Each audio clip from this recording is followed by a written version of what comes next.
성경 말씀 함께 읽겠습니다. 마가복음 13장 1절부터 13절 말씀입니다.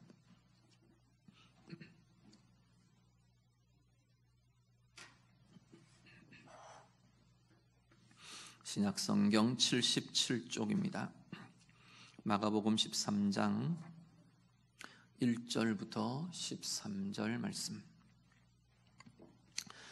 다 같이 읽겠습니다. 예수께서 성전에서 나가실 때 제자 중 하나가 이르되 선생님이여 보소서, 이 돌들이 어떠하며 이 건물들이 어떠하니이까? 예수께서 이르시되 내가 이 큰 건물들을 보느냐? 돌 하나도 돌 위에 남지 않고 다 무너뜨려지리라 하시니라. 예수께서 감람산에서 성전을 마주 대하여 앉으셨을 때 베드로와 야고보와 요한과 안드레가 조용히 묻되 우리에게 이르소서, 어느 때에 이런 일이 있겠사오며 이 모든 일이 이루어지려 할 때에 무슨 징조가 있사오리이까? 예수께서 이르시되 너희가 사람의 미혹을 받지 않도록 주의하라. 많은 사람이 내 이름으로 와서 이르되 내가 그러하여 많은 사람을 미혹하리라. 난리와 난리의 소문을 들을 때에 두려워하지 말라. 이런 일이 있어야 하되 아직 끝은 아니니라. 민족이 민족을, 나라가 나라를 대적하여 일어나겠고 곳곳에 지진이 있으며 기근이 있으리니 이는 재난의 시작이니라. 너희는 스스로 조심하라. 사람들이 너희를 공회에 넘겨주겠고 너희를 회당에서 매질하겠으며 나로 말미암아 너희가 권력자들과 임금들 앞에 서리니 이는 그들에게 증거가 되려 함이라. 또 복음이 먼저 만국에 전파되어야 할 것이니라. 사람들이 너희를 끌어다가 넘겨줄 때에 무슨 말을 할까 미리 염려하지 말고 무엇이든지 그때에 너희에게 주시는 그 말을 하라. 말하는 이는 너희가 아니요 성령이시니라. 형제가 형제를, 아버지가 자식을 죽는 데에 내주며 자식들이 부모를 대적하여 죽게 하리라. 또 너희가 내 이름으로 말미암아 모든 사람에게 미움을 받을 것이나 끝까지 견디는 자는 구원을 받으리라. 아멘. 13장 오늘 본문에 들어오면서 예수님께서 성전에서 이렇게 나오십니다. 성전에서 나오시면서 아마도 이 성전이 보이는 자리에 이르면서 제자들 중에 하나가 성전을 가리키면서 이렇게 주님께 묻습니다. 이 건물들 어떻습니까? 이렇게 묻죠. 아마 이 질문은 주님에게 성전에 대한 평가를 해달라는 이야기는 아닌 것 같죠. 주님의 의견을 묻는 것도 아닌 것 같아 보입니다. 아마도 대단히 웅장하고 화려하고 대단한 이 성전의 건물을 감탄하면서 제자들이 주님 앞에 그렇게 이 말들을 내어놓는 것 같습니다. 주님 대단하지 않습니까? 이런 의미죠. 이 성전 엄청나지 않습니까? 이런 의미로 주님께 말을 내어놓습니다. 그러니까 주님께서 하시는 말씀이 2절 말씀에 보면 너희는 이 큰 건물들을 보느냐, 이 웅장함을 보느냐, 화려함을 보느냐, 주님 그렇게 말씀하시죠. 그러면서 너희가 보는 그 웅장함과 거대함과 화려함, 그거는 다 무너뜨려질 거다 말씀을 합니다. 돌 하나도 돌 위에 남지 않고 다 무너뜨려지게 될 거다 주님이 말씀을 하십니다. 예루살렘 성전은 솔로몬 때 처음 지어졌죠. 원래는 성막으로, 처음에는 그 이전에는 성막으로 형태로 갖고 있던, 천막으로 되어 있던 하나님의 임재의 장소, 하나님의 약속의 장소가 솔로몬 때에 건물로 지어집니다. 성전이라는 건물로 지어집니다. 처음 지어진 솔로몬 성전은 바벨론 침략에 의해서 다 파괴됩니다. 예루살렘 성이 함락될 때 예루살렘 성전도 다 무너져 내립니다. 그 이후에 이스라엘 백성들이 바벨론 포로에서 돌아온 귀한 백성들이 합심해서 다시 성전을 짓습니다. 솔로몬 성전과는 비교할 수도 없는 그야말로 좀 초라해 보이는 그러한 작고 그러한 규모의 성전이 주어집니다. 지어집니다. 그 당시에 지도자였던 스룹바벨의 이름을 따라서 스룹바벨 성전 이렇게 불리기도 하고 제2성전 이렇게 불려지기도 합니다. 예수님 당시에 이 성전은요, 헤롯 왕이 새롭게 이 스룹바벨 성전을 증축하는 그러한 성전이 이 헤롯 시대의 성전입니다. 헤롯 성전 이렇게 불리기도 하는, 이 예수님 당시는 지금 헤롯 성전을 지금 보고 계시는 거죠. 사실 헤롯 왕은 유대의 혈통이 아닙니다. 유대인이 아니거든요. 에돔족 속에 속해 있는 그런 혈통을 갖고 있습니다. 로마에 되게 많이 이 헤롯이 충성을 하고 여러 가지로 로마에게 잘 보이려는 되게 많은 노력들을 한 것 같아요. 그래서 로마에 의해서 유대의 왕으로 세워진 이가 헤롯 왕인 거죠. 그러다 보니까 이 헤롯 왕은 유대의 기반이 되게 약합니다. 혈통적으로도 자신이 약점을 갖고 있고, 그래서 하스모니안 왕가의 여인과 혼인을 혈연 관계를 맺기도 하고 이런 여러 가지 노력들을 합니다. 그런 노력 중에 하나가 뭐냐면 이 성전 증축입니다. 유대인들의 환심도 사고 유대인들에게 어떤 자신의 업적이 보여지기도 하고 이런 것들, 그런 걸 위해서 성전을 증축합니다. 80여 년에 걸쳐서 성전 증축이 진행됩니다. BC 20년경부터 시작해서 아마 AD 64년경에 완공이 된 것으로 그렇게 보이는데요. 그러니까 예수님 당시에 지금 예수님과 제자들이 보고 있는 성전은 그 증축해가고 있는 과정들을 보는 거죠. 증축해간다 그래도 다 뜯어보고 이런 게 아니고 일부 여기를 또 증축하고 또 여기를 증축하고 이런 거기 때문에 계속 그 규모와 화려함에 더해지고 있는 그 상황들을 이 제자들이 지금 보고 있는 겁니다.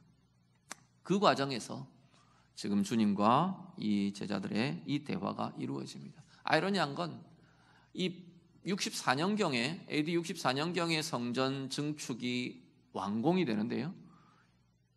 6년 뒤인 AD 70년에 거의 70년경에 이 성전은 완전히 오늘 주님 말씀처럼 다 무너져 버립니다. 완공된 형태의 이 성전, 헤롯 성전 한 6, 7년 정도 존속하는 것밖에는 되지 않는 거죠. 완전히 다 철저하게 로마에 의해서 오늘 말씀대로 돌 하나도 돌 위에 남겨지지 않을 정도로 철저하게 파괴당합니다. 그 당시에 지금 남아있는 흔적은 지금 유대인들에 의해서 통곡의 벽이라고 불려지는 이 성전 서편의 옹벽 일부, 이것만 지금 남아서 유대인들이 그 추억을 갖고 있는 거죠. 그래서 금요일 저녁 때 되면 막 다 몰려 나옵니다. 랍비들이라고 보통 말하는 정통 유대인들이 나와서 그 통곡의 벽 앞을 가득 채우면서 그 벽 붙들고 기도하고 토라 암송하고 이러는 모습을 요즘도 보게 됩니다. 자, 예수님이 이 성전을 지금 떠나 나오십니다. 오늘 본문의 서두에 나오는 이 예수님이 성전을 나오시는 이 장면은 단지 예수님이 생애 동안 33년 사시면서 공생애 동안 3년만 해도 수도 없이 예루살렘 성전을 드나드셨을 텐데 지금 이 마지막 한 주간을 보내시는 이 장면에도 계속 들어가셨다가 나오셨다가 하시는 장면을 우리가 보게 되거든요. 그럼에도 불구하고 오늘 13장 1절에 예수께서 성전에서 나가시더라라는 이 표현, 이 기록은 뭔가 우리가 의미를 보게 합니다. 어떤 것이 겹쳐지느냐면, 어떤 장면이 겹쳐지느냐면 에스겔 10장 11장에 보면 하나님께서 이 바벨론에 의해서 이스라엘이 침략당하고 막 이러는 과정에 일부 포로로 1차, 2차 포로로 붙들려가고 이러는 과정에서 에스겔에게 환상을 보여주십니다. 어떤 환상을 보여주시냐면 하나님의 영광이 성전을 떠나는 그 환상을 보여주십니다. 근데 이 환상을 보고 이 환상을 에스겔이 증거하고 그러고 나서 얼마 있지 않아서 실제로 예루살렘 성이 바벨론에 의해서 완전히 함락당하고 예루살렘 성전이 완전히 파괴되는 일이 일어나게 됩니다. 10장에 보면요, 에스겔 10장에 보면 여호와의 영광이 성전 문지방을 떠나가더라 말합니다. 성전 지성소, 거기는 하나님의 영광이 머무시는 곳으로 하나님께서 주셨고 실제로 이스라엘 백성들에게 하나님의 임재의 장소였고 하나님의 은혜가 나타나고 머무는 그러한 자리였는데 하나님께서 하나님의 그 영광이 성전을 떠나버리시는 거죠. 하나님의 영광이 떠난 성전이 더 이상 성전이 될 수 없는 겁니다. 성전 문지방을 떠난 하나님의 영광이 성전 동편 문에 동문에 머물렀다가 또다시 옮겨가십니다. 11장에 보면은 여호와의 영광이 성읍 가운데에서부터 올라가 성읍 동쪽 산에 머물더라. 그리고 나는 영광이 계속 떠나가. 예루살렘 성읍 자체에서도 하나님의 영광이 지금 떠나가고 있는 모습을 에스겔 11장에서 드러내어 보여줍니다. 오늘 본문 말씀이 이미 하나님의 영광이 이스라엘에게서 떠나는 주님이 그곳에서 나오시더라라는 표현이 이 모습들을 우리가 연상하게 하는, 떠오르게 하는 그러한 표현들로 나타나고 있는 것을 보게 됩니다. 이어지는 내용, 그렇게 그 말씀들이 이어집니다. 제자들이 보는 것, 제자들은 이 성전을 보며 화려한 외양과 웅장함과 그 크기와 거대함과 이런 것들을 봅니다.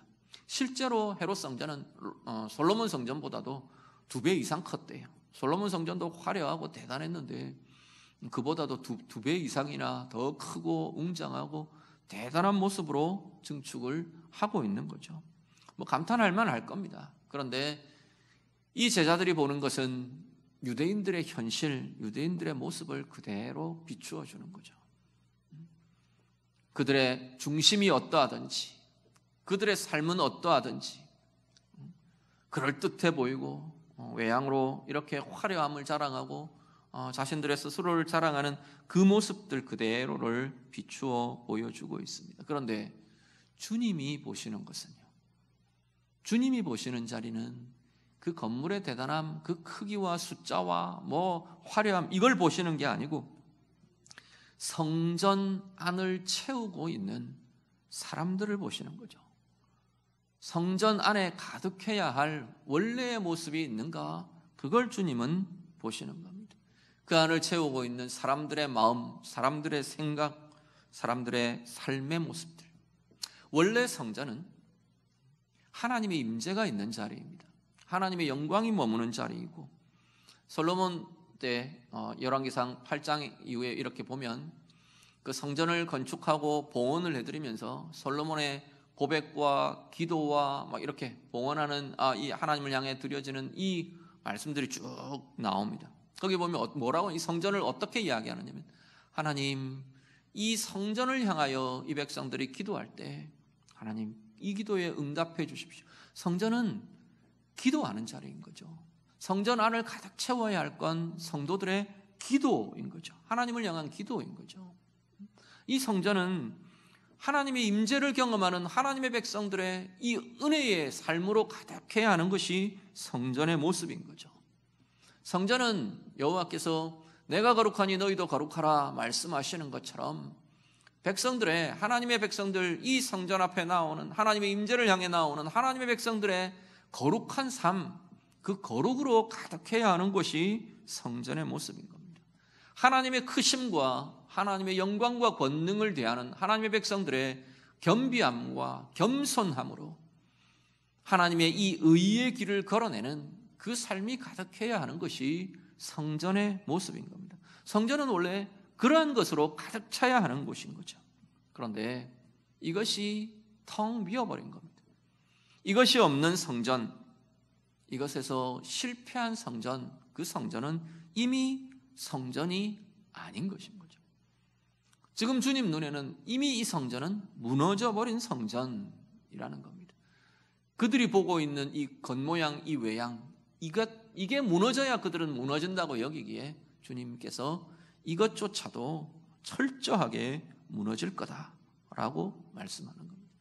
외양이 아무리 그럴듯해도, 외양이 아무리 화려해도, 외양이 아무리 크고 대단해도 그 속이 병들어 있고 그 속이 실패하고 무너진 그 성전은 이미 무너져버린 성전이라고 말씀하고 있는 겁니다. 오늘 우리의 모습들 돌아보실 수 있기를 바랍니다. 오늘 우리가 중요하고 우리에게 중요하고 우리의 관심에 중요한 것, 우리의 의식과 우리의 관심이 집중하는 것, 그건 어떤 것인가요? 오늘 유대인들처럼, 이 제자들처럼 보이는 모습, 외양들 이런 것들은 아닌지요. 화려하고 거대하고 그 크기와 숫자들, 우리 개인의 모습들 마찬가지고요. 이 시대 특히나 사람을 볼 때도 외모가 너무 중요한 비중을 차지해버리는 외모지상주의, 그렇게 보통 이야기들 합니다. 그런 것들만이 아니라도 내가 가진 것, 내가 차지하는 것, 크기와 숫자와 지위와 나타나는 모습과, 이것이 오늘 우리도, 세상은 그렇다 해도 오늘 나의 관심사, 나의 중심도 거기에만 두어지는 것은 아닌가. 오늘 우리들 다시 한 번 더 돌아보실 수 있기를 바랍니다. 주님이 보시는 것처럼 오늘 우리들이요, 오늘 사실 하나님은 오늘 이 시대의 성전을 우리 한 사람 한 사람을 두고 이 시대의 성전이라고 말씀합니다. 너희가 성전이라 말하시는 거죠. 왜냐하면 하나님이 우리 안에 머무시기에, 하나님이 우리 안에 거하시는 자들이기에 우리를 보고 성전이라고 부릅니다. 그렇다면 오늘 우리들이 성전다운 성전이어야 한다는 거죠.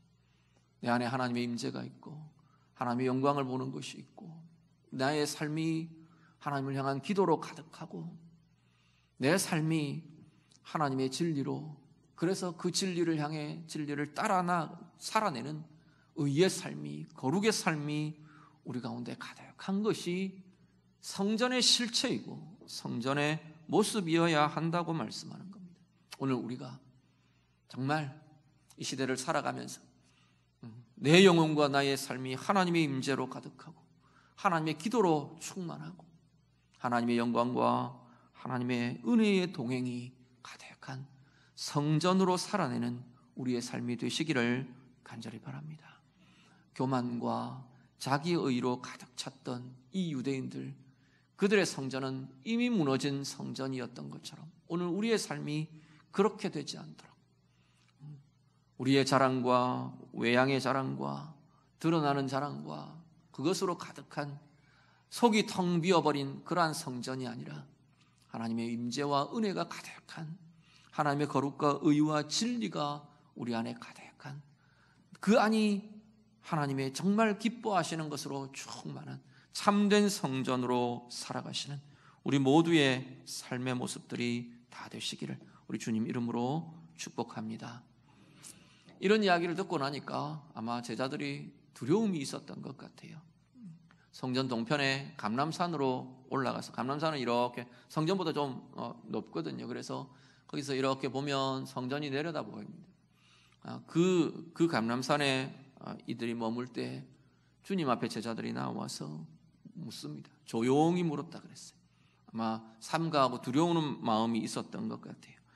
어느 때 주님 말씀하신 것이 언제 일어납니까? 그렇게 묻는 거죠. 그때가 되면 무슨 징조가 있습니까? 지금 그렇게 주님 앞에 묻습니다. 3절 이후에 쭉 이어지는 13장 전체의 내용은 성전 파괴와 관련해서 주님이 이야기해 주시는 때와 징조들에 대한 이야기가 쭉 이어집니다. 그런데요, 하나님의 백성 이스라엘이라는 의미에서 볼 때 성전의 파괴는 하나님의 백성됨이 사실은 끝나버리는 자리입니다. 하나님의 언약의 파괴요, 하나님의 임재의 떠나심이요, 하나님의 영광의 떠나심, 이게 지금 성전의 파괴인데, 하나님 백성된 이스라엘의 멸망, 하나님 백성됨의 끝, 마지막, 이게 사실은 성전의 파괴의 의미가 되는 거죠. 하나님의 은혜의 삶, 하나님의 은혜가 머무는 것이 이제는 떠나버리는 거죠.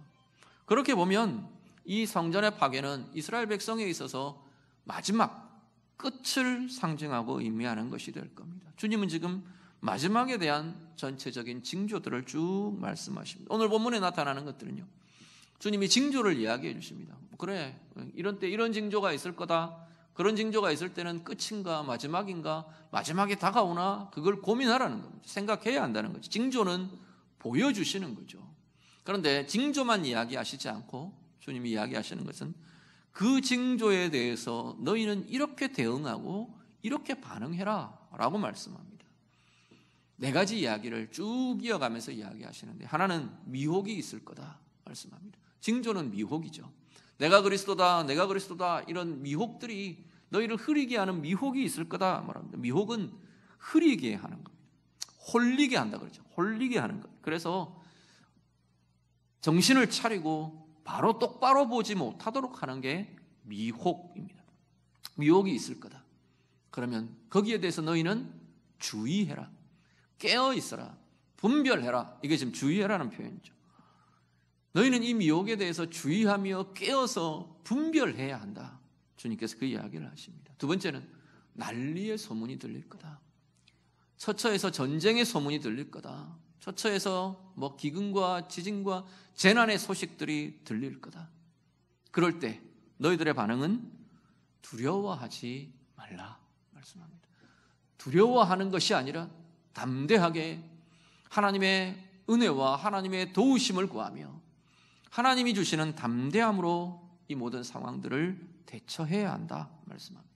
세 번째는 너희들을 고발하고 박해하는 것, 대적이 고발하고 대적하는 공격과 대적이 너희들을 향해 주어질 거다 말씀합니다. 그래서 주님의 말씀을 증거하는 이들이, 하나님의 나라를 증거하는 이들이 공격의 대상이 되고 재판정에 서고, 지금 그 이야기들을 쭉 합니다. 그럴 때 너희의 반응과 너희의 대응은 그 위치, 그 상황을 통해 주님의, 하나님의 증거가 되라. 그게 박해와 공격에 대해서, 공격과 대적에 대해서 하나님의 백성들이 대응하는 모습이라고 말씀합니다. 네 번째, 핍박과 미움이 너희에게 있을 거다. 고통이 주어질 거다. 거기에 대해서 대응하는 것은요, 끝까지 견디어내라 말씀합니다. 자, 오늘 우리의 상황과 삶의 자리에서도 이 이야기들은 동일하게 될 겁니다. 쭉 나중에 더 본문들이 이어지면서, 사실 처음 주님의 이 이야기의 시작은 성전 파괴의 시기에 대한 이야기입니다. 징조와 대응과 이 제자들의 준비와 이런 것들에 대한 이야기를 하십니다. 그런데 이것은 결국 마지막 때에 대한 표현과 같이 연결되면서 종말을 준비하는, 오늘 우리의 마지막을 준비하는, 오늘 이 시대의 우리의 모습까지도 연결하면서 이야기하시는 것을 보게 됩니다. 오늘 우리들이요, 이 시대도 분명히 많은 미혹이 있는 시대입니다. 단지 적그리스도들, 이단들 이 이야기만은 아닙니다. 진리라고 말하는, 이것이 옳다, 저것이 옳다, 무엇이 진리인지를 흐려버리고 혼돈해버릴 만한 충분한 온갖 주장과 가치와 기준과 수많은 그러한 것들이 제시되고 쏟아져 나오고 있는 것이, 그러한 것이 오늘 이 시대의 모습입니다. 문제는 이 시대의 모습 속에서 우리가 하나님의 진리, 하나님의 뜻이 무엇인지, 하나님이 옳다고 여기시는 것이 무엇인지, 이것이 흐려지고 이것이 막혀지고 이것에 대해서 둔감해지는 그러한 모습이 오늘 우리의 모습들은 아닌가 돌아보실 수 있기를 바랍니다. 오늘 이 시대에도 수없는 난리의 소문들이 들립니다. 전쟁의 소문과 여러 가지 재난과 아픔의 이야기들과 그 경험과 모습들이 오늘 우리 가운데에도 주어집니다. 그것 앞에서 우리는 어떻게 대처할 거냐는 거죠. 아파하고 두려워하고 염려하고 그것이 우리의 모습이 아니라고 주님은 말씀하십니다. 하나님의 도우심을 붙들며 오히려 이 상황들을 하나님의 눈으로 볼 수 있는 더 큰 눈으로, 더 긴 시선으로 바라볼 수 있고 하나님의 나라의 모습으로 대하며 볼 수 있는 그러한 시각이 우리에게 있을 때, 우리는 단지 난리의 소문들에 대해서 두려워하기만 하는 것이 아니라, 염려하기만 하는 것이 아니라, 오늘 내가 어떻게 서야 하는지, 오늘 이 시대가 어떻게 무엇을 고민해야 하는지를 볼 수 있고 대처할 수 있는 힘이 거기에서 나오게 될 것이라는 겁니다.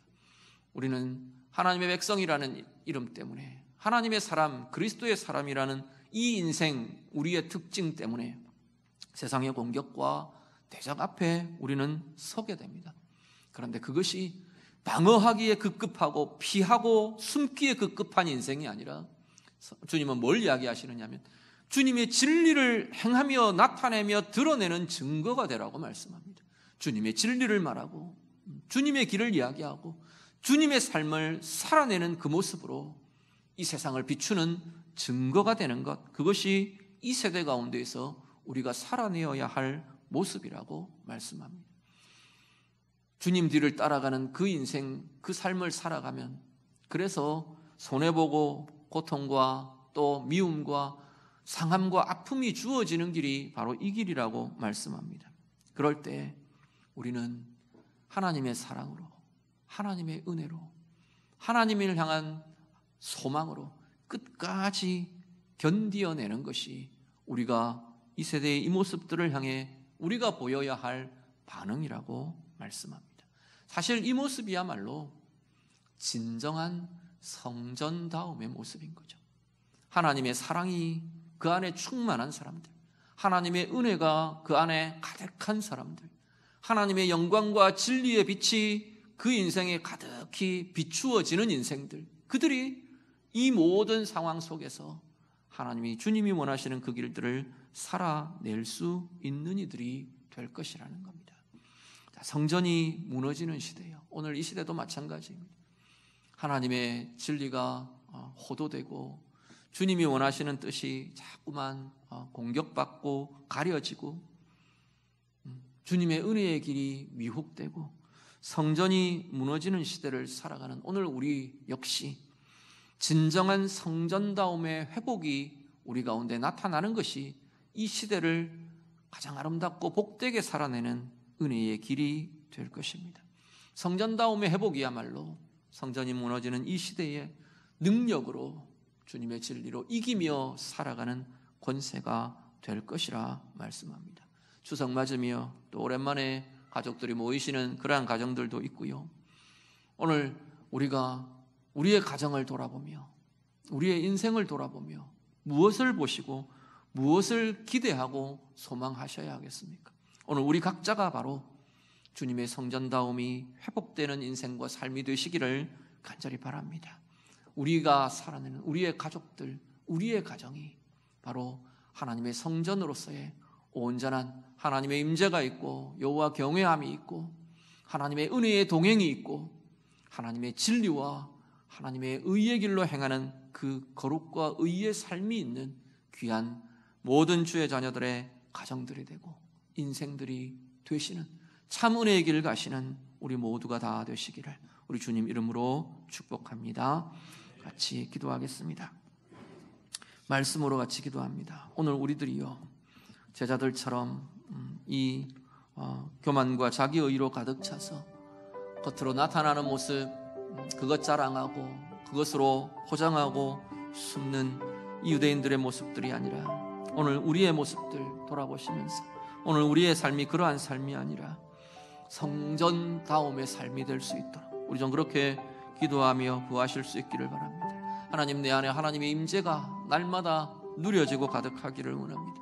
하나님을 향한 기도가 진리의 말씀의 부요함이 내 안에 충만한 삶으로, 그래서 하나님의 거룩을 닮은 거룩의 삶으로 하나님과 동행하며 의의 길로 행하는 하나님 그러한 인생이 되기를 원합니다. 우리 같이 기도하시고요. 미혹과 여러 가지 이 성전이 무너진 이 시대를 살아가면서 우리 안에 회복되는 성전다움이 우리를 능력으로 이기며 살아가는 하나님의 은혜의 부요함으로 살아가는 능력이 되고 힘이 되기를 원합니다. 우리 자신 위해서 또 우리 가정을 위해서 우리 가족들을 위해서 이 시간 같이 한번 기도하겠습니다. 기도드립니다. 하나님 아버지, 오늘 우리의 시선이 교만과 자기의로 포장하고 자랑하는 우리의 겉모양이 아니라 하나님 우리의 시선이 주님처럼 우리의 중심에 우리의 삶의 모습에 다시금 우리의 관심과 우리의 시선이 머물기를 간절히 소원합니다. 보이는 모습, 크기와 숫자와 힘과 하나님 화려함과 그것에 집중되어 있는 것이 아니라 오늘 우리 안이 하나님의 임재로 채워지는지 하나님을 향한 기도로 가득한지 오늘 나의 삶이 나의 중심이 하나님의 은혜로 진리의 빛으로 충만한지 하나님의 거룩과 하나님의 동행으로 하나님 충만한 것인지 우리의 관심이 거기에 두어지며 성전다운 귀한 인생으로 살아내는 우리 모두가 되도록 하나님 인도해 주시옵소서. 성전이 무너지는 시대, 미혹의 소식이, 미혹의 모습들이, 난리의 소문들이, 공격과 대적들이, 또 아픔과 상하게 하는 것들이 우리 앞에 놓여지는 이 시대 속에서 하나님, 우리의 성전다움의 회복이 능력으로 살아내게 하고 승리로 살아내게 하고 은혜로 살아나게 하는 힘이 되고 능력이 되도록 아버지 하나님 인도해 주시옵소서. 성도들의 가정마다, 성도들의 한 사람 한 사람, 가족들이 하나님 이 은혜로 살아가는 복의 모습들이 되도록 주님 인도해 주시옵소서. 오늘 예배하는 우리 모든, 오늘 간구하며 고백하는 우리의 고백들을 통해 하나님의 은혜의 임함이 있고 새롭게 하나님 변화되어가고 새롭게 되어가는 은혜의 힘이 우리들 가운데 넘쳐나도록 아버지 하나님 인도해 주시옵소서. 하나님, 우리의 시선이 오늘 본문의 제자들처럼, 유대인들처럼 교만과 자기의로 가득 차서 드러나는 외양들, 나타나는 크기와 숫자들, 내가 소유한 그 규모들, 그것이 우리의 관심과 우리의 생각의 중심이 아니라 주님이 바라보시는 것처럼 우리 안에 하나님의 임재와 하나님의 뜻과 하나님을 향한 기도와 하나님의 진리의 삶을 살아내는 그 삶이 우리의 중심에 가득하고 우리의 인생의 길이 되고 방향이 되도록 하나님 인도해 주시옵소서. 성전이 무너지는 이 시대 가운데 미혹이 가득하고 난리의 소문이 들려오고 공격과 대적이 우리 앞에 놓여지고 상하게 하는 것과 고통과 아픔 속에서도 주님의 길을 가며 주님의 능력으로 살아내는 은혜의 힘이 온 성도들 가운데 충만하게 해 주시옵소서. 진정한 성전다움의 회복이 우리의 힘이 되고 권세가 되게 하시고 우리의 가족들 안에 이 힘과 이 은혜의 길이 우리 온전히 비추어지고 나타나는 성도들의 삶이 되고 가정이 되도록 하나님 인도해 주시옵소서. 예수님 이름으로 기도드립니다.